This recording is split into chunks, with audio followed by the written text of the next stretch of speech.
The following story is a dramatization based on true events. This is the inspirational story of how, against all odds, a young man turned a dream into a worldwide empire. Welcome to Dreamers, Season 1, the story of Walt Disney.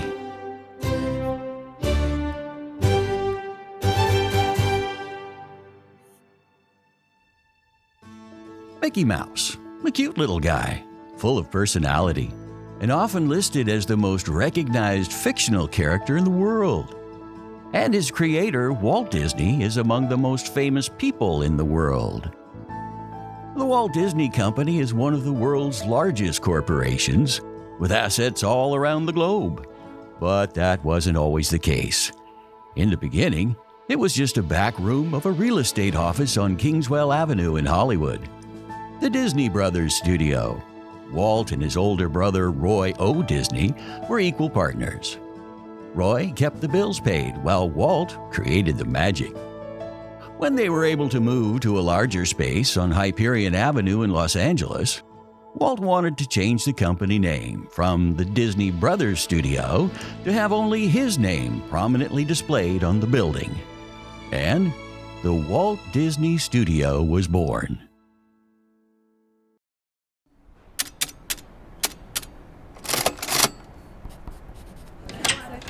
Hey, Roy. What's this? That, Walt, is a telegram from Charles Mintz. He wants to see you in New York. Something about signing a new contract. Charles Mintz was the head of Winkler Pictures. He took the helm from his wife, Margaret Winkler, when she had a baby and retired from the business. Winkler Pictures had a contract with Universal Pictures and was responsible for producing animated short films starring Oswald the Lucky Rabbit.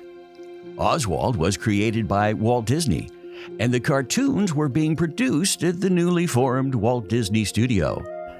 Winkler Pictures was paying Walt to create these animated short films. By the end of 1927, Oswald's popularity had grown, and Walt now had 22 animators working full-time on the Oswald cartoons. Contract stuff. Maybe you should go. He asked for you. This is a good opportunity. You wanted to ask Mintz for more money. Now he's opened the door. Maybe I can just call him. He wants to see you. Trust me, he'll have a harder time saying no if you're standing right in front of him. You're the money guy. If he wants to talk money, then you should go. Who was it that insisted your name be on the side of the building?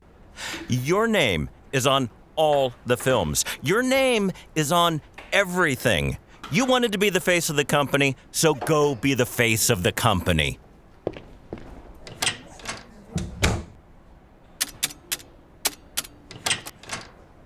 Love you, big brother. Yeah. Just go get our money. Walt didn't like arguing with Roy, but it seems they were doing so more and more these days. When Walt arrived home, his wife Lillian was preparing supper. Lillian Bounds, a young lady from Lapwai, Idaho, moved to Los Angeles and came to work at the Disney Studio as an ink and paint artist. It was there she and Walt met.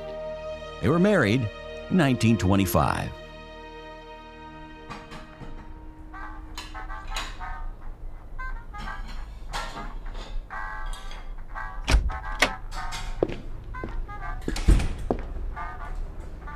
What's wrong? You have that look. Oh, it shows, huh? It does. It's Charles Mintz. He wants me to come to New York to talk about a new contract. And you're worried? Roy is so much better at contracts and things. But Mintz asked for me. Roy says it's because I'm the face of the company. He also thinks this is our chance to get more money. I think you should go. And I'll go with you. Yeah? Sure. We'll make it a second honeymoon. And when the new contract is signed, we can go out and celebrate. That does sound nice. Then it's all set. Walt got to the studio early the next day. He was already there when his employees started to arrive. He was anxious to share his concerns with his best friend and lead animator, Iwerks. Hey, I have a question for you. Do I want to get drinks after work? Absolutely. No, that's not it. Is George going to be hanging around today? You can never tell. He was here part of the day yesterday. He just sort of comes and goes. George Winkler was Charles Mintz's brother-in-law. Charles sent him to Los Angeles to oversee the making of the Oswald cartoons because he hadn't been happy with the quality. Has he said anything recently? About what? I don't know. Anything you might have heard? He doesn't really say much of anything. He just stands there in the corner, watching, like a little mouse in a necktie. I'd like to fold him in my suitcase and drag him back to New York with me. You going to New York? Yeah, got a meeting with Mintz. Good luck. Oh, and one more thing. What? I still want to get drinks after work. Okay.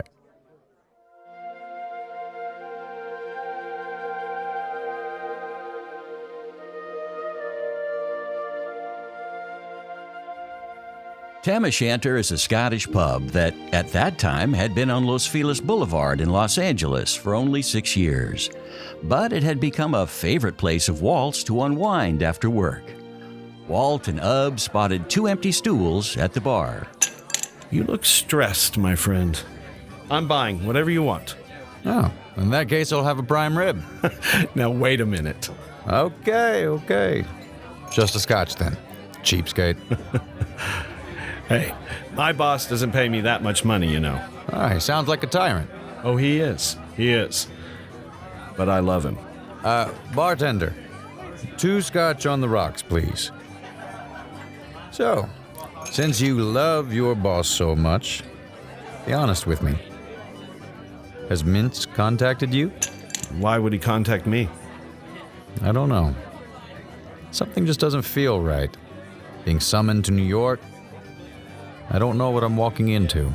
Mintz can't do this without you. His only talent is that he married into money. He's got to realize that.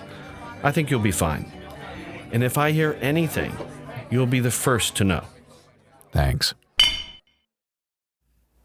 Their train from New York was leaving at 11 a.m. sharp. Walt looked at his watch. 2 minutes before 11. They had to run for it. Hurry, Lil. Wait, I wore the wrong shoes. They climbed on board just as the train started to pull away. Out of breath and laughing, Walt put his arm around Lillian as they made their way to their seats. We made it. This is going to be great. This is going to be so great. I can't wait to celebrate with you in the big city. Oh, don't count our chickens. We haven't made any deals yet. I know you will. You'll be great. Tickets, please. New York City, the Big Apple. In 1928, it wasn't the huge metropolis that we know today, but compared to the wide open spaces of Los Angeles, it was the biggest city Lillian had ever seen. She and Walt walked to their hotel from the train station, taking in all the sights and sounds and smells.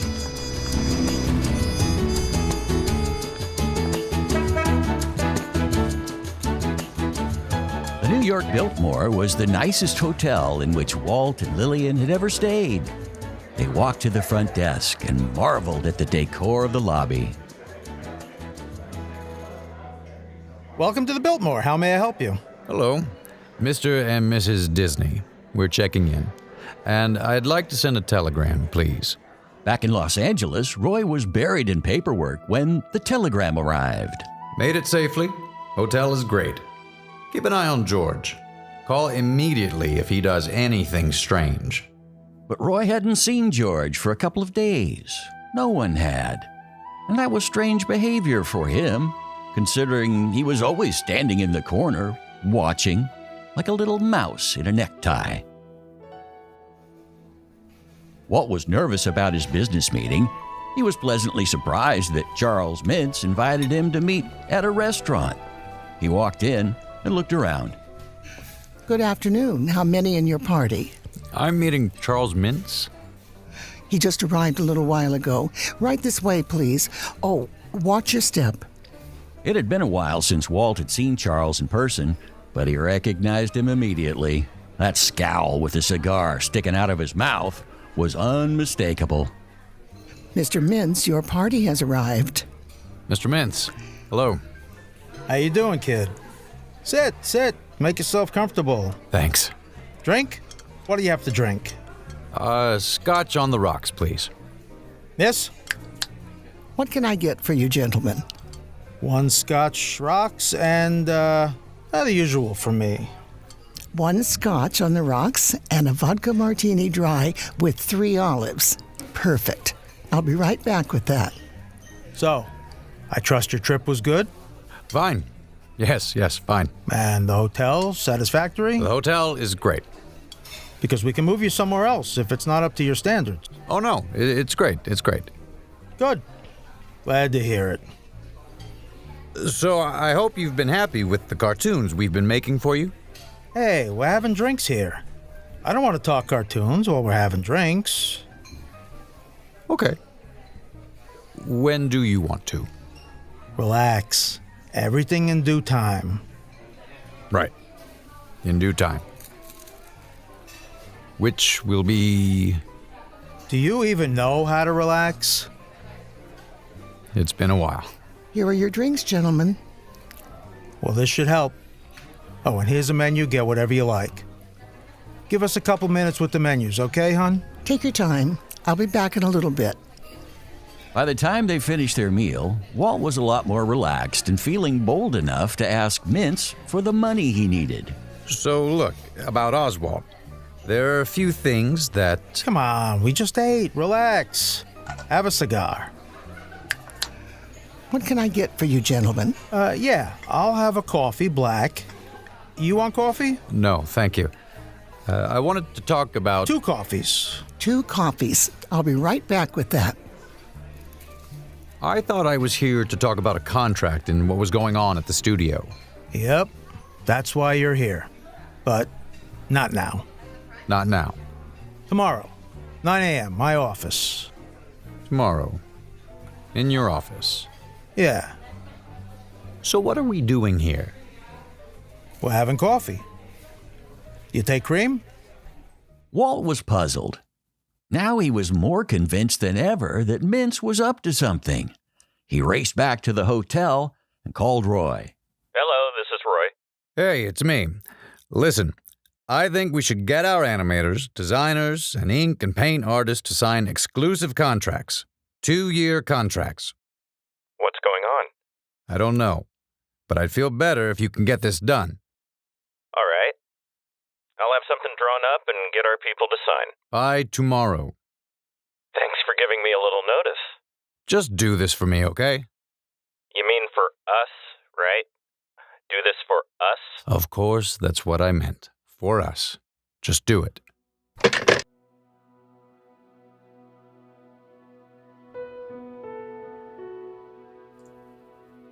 Normally, Walt would have enjoyed the short walk from his hotel to Charles Mintz's office. But this morning, his mind was on other things. He entered the office wondering what kind of trap he was walking into. Good morning. How can I help you? Walt Disney to see Charles? I'm sorry, just a second. Winkler Pictures, how can I help you? I'm sorry, he's not available right now. Would you like to leave a message? Got it. Thank you. I'm sorry, Mr. Disney. As I was saying, I have an appointment with Charles Mintz. Have a seat. I'll let him know you're here. Walt Disney is here to see you. Tell him to wait. Okay, I'll tell him. Mr. Mintz is in the middle of something, but he says he'll be with you shortly. Can I get you a coffee while you wait? Will it be that long that I'll have time for a coffee? I don't really know, but I can get you one if you like. No, thank you. I'm fine. 35 minutes had gone by, and Walt was still sitting in the outer office. He couldn't help but think that this was a power play. Mr. Disney, Mr. Mintz will see you now. Thank you. Walt knocked on the door marked private. From inside, Charles Mintz bellowed. Come in. Good morning. Come in, kid. Sit. Walt was politely waiting for Mintz to start, but they just sat and stared at each other for a few moments. Finally, Walt felt he had to break the silence. So, I can get you up to speed on what's happening at the studio. You think I need you to tell me what's going on at your studio? What do you think George is there for? I know everything that's going on at your studio. Okay. Well, then you should know that... Well, I feel that to keep up the quality of the cartoons that we've been giving you, we're going to need a little more money.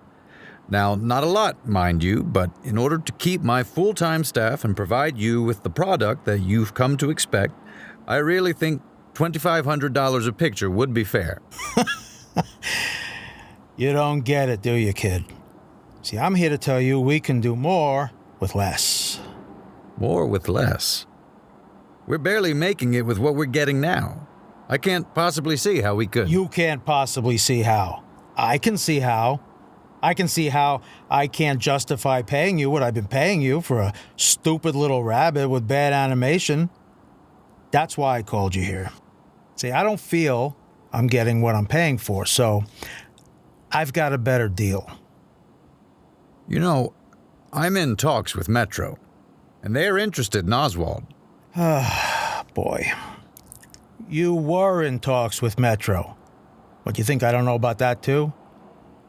They wouldn't even make you an offer, and do you know why? Because they know something you're too stupid to realize. You're trying to sell something you don't have. Oswald doesn't belong to you. He belongs to Universal, which means he belongs to me. You're out of your league, kid. I was expecting to negotiate with grown-ups. I guess I should have sent for your brother. I have no time to play children's games, so here's the offer. You continue to create the Oswald cartoons, and in exchange, I pay you $200 a week salary. Salary? I don't work for you. I'm in business for myself. If you were in business for yourself, would you have to beg me for more money? Look, you'll get $200 a week salary, and in exchange, I keep Oswald, and I also get everything you produce from here on. And you get to keep using the Disney name until we part ways. Then it's mine. That's crazy. I'm not giving you my company. Company? You don't have a company. All you have are employees you can't afford to pay and mounting debt. You don't even own your own product. I am not going to accept this loss. What loss? Kid, you don't have anything to lose. You don't have anything. Was Mintz right? Was he really just deluding himself into thinking he could make a go of this? Did he really have nothing? I thought you said this was going to be a better deal. It is. For me. I need some time. Can I let you know in 24 hours? I don't know what's going to change in 24 hours, but sure, go ahead. Do what you have to do. See you tomorrow, kid. It's Mr. Disney. What? Don't call me kid. You can call me Mr. Disney. Okay, kid, whatever you say. Walt left Mintz's office in a panic. He sure hoped Roy had those contracts. He rushed to the nearest phone.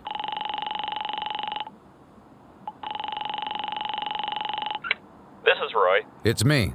Hey, kid. So, are congratulations in order? Listen to me. Did you get the contracts? Have they signed? Is it done? Relax.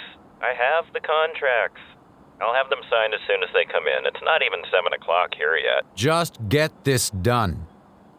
Please. For us. Operator. Get me Universal Pictures, please. Los Angeles. No.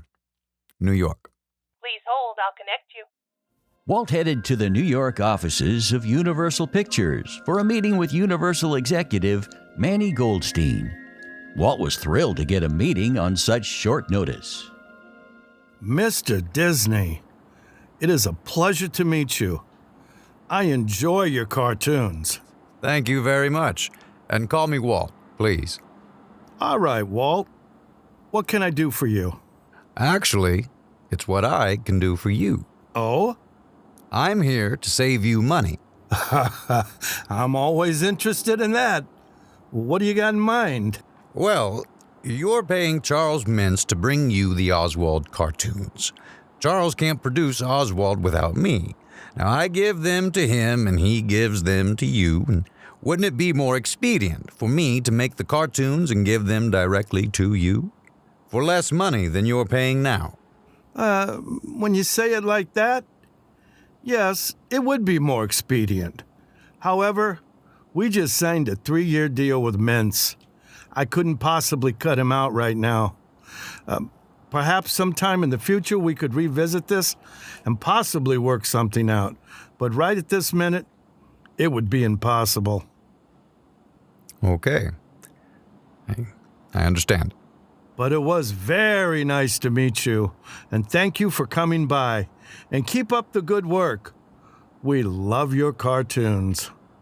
Walt was down, but not yet out. He had one more ace in the hole. When he got back to his hotel, he made a beeline for the front desk. Good afternoon, Mr. Disney. Good afternoon. Any messages for me? Yes, this wire came in a little while ago. Walt, no good. Employees won't sign contracts.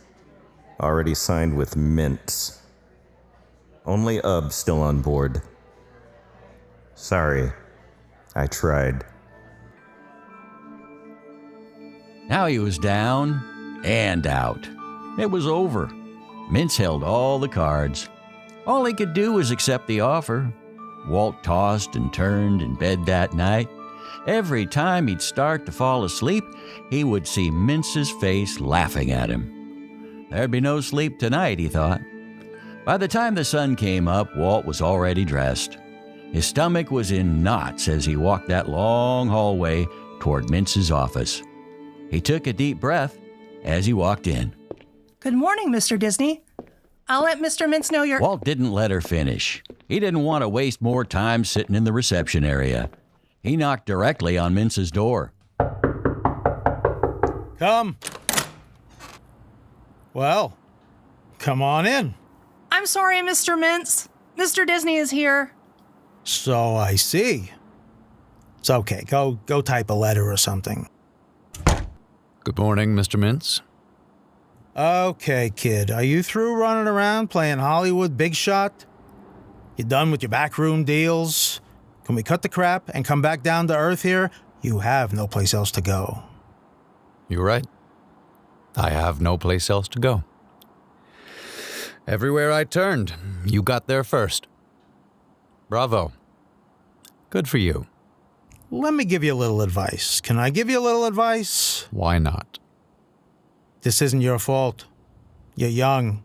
What are you, about 25? 27. 27. You expect to come in here at 27 and play hardball with the big boys? You're not ready. Well, I'm not saying you never will be, but you're not ready now. You're just starting out. You're just learning. And some lessons are hard to swallow, but you learned a big one today. So here's the contract. Sign it, and then you can go back to L.A. and tell your brother about the lesson you learned. Hey, you need a pen? Here's a pen. Walt took the pen and stared at the contract. More than a dozen thoughts raced through his mind at the same time. Could he go back to L.A. and tell Roy he gave away the company for $200 a week? Could he tell Lillian that there would be no celebration dinner? How could he face his entire staff knowing they sold him out? Would they have to move back to the real estate office? Could he put up with George for another year? The more he thought, the angrier he became. His hands were trembling. And suddenly, enveloped with rage, he jumped out of his chair and threw the pen at Mintz. You know what, Charles? I don't like you. I never liked you. And I worked too hard for everything I have to just give it away. You say I have nothing? Think about what you have. You think you stole my animators? What you really bought yourself is a bunch of disloyal ingrates who will leave you at the drop of a hat as soon as someone bigger offers them more money. Good luck with them. And as soon as I leave here, you call your brother-in-law and tell him to get his things out of my studio. If he's still there when I get back, I'll kick him out onto the street myself. Oh, and about Oswald? You can keep the little bastard. I never liked him anyway. Walt tore up that contract and threw the pieces at Mintz, just as he had done with the pen. Hey, kid. Good luck keeping your studio open without me. It's Mr. Disney. Remember it. You're going to be hearing it a lot.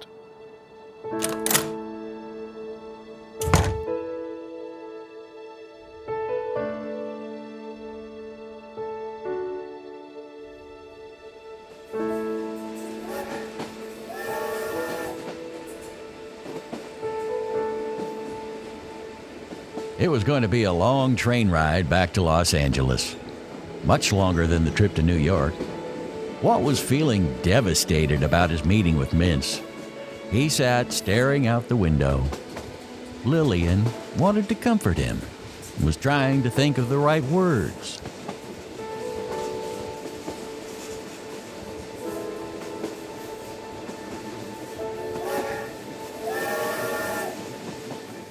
You were a hero today. How was I a hero? I lost everything. You didn't lose anything. You saved your company. I don't have a company. I have a building with my name on it. There's a difference. You have a company. Roy certainly believes you have a company. And did you really think you were going to be drawing Oswald for Mintz for the rest of your life? No, of course not. And the animators who were working for you, did you really think they would stay in this job for the rest of their lives? No, I figured they would eventually move on and do other things. So that's all that happened. Your animators have moved on, and you're no longer drawing Oswald for Mintz. Just like you always knew would happen someday. So, the question is, what are you going to do next? I'll tell you what I'm going to do next. I'm going to crush him. Whatever it is I do, it's going to be so big that I'm going to crush him. He was right. I was never working for myself. I was working for him. I was begging him for more money. Never again. Anything I do from now on, I do for me. I hold all the rights. It's going to belong to me. I'll never work for anyone else again. That's what I like to hear. Oh. And did I mention I'm going to crush him?